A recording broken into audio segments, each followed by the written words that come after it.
ô tô để dùng chỗ thứ này chỉ bao nhiêu dùng chỗ thứ à ô tô em chỗ thứ này bây giờ một chỗ tốt sao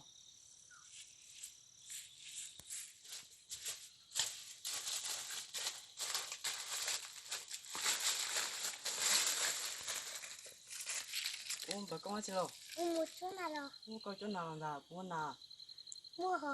con gái bây giờ câu tôi chỗ nào Mua bé luôn. hiện tại bà có bao cho cái tiền này rồi họ tìm ra Mua cho nó tí à? Mua thì bé luôn à? tôi thằng câu sao Đi nó té mua.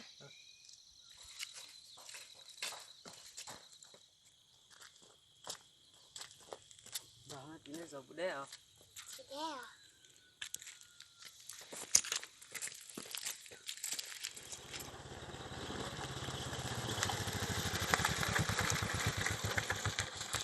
Nó đi được Thôi, mua chi thì bé hả?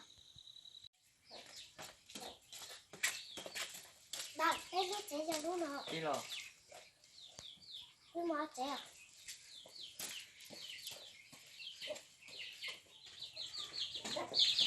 Có thể là mua ở sông sáng lại. Cái mùi dạo đạn, khá khá.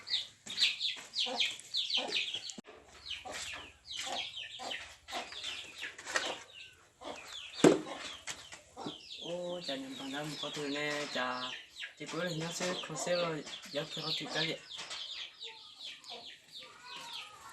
lấy rồi chỉ cho nhóc cơ xa một lần con này giống một lần con chỉ đúng màu thật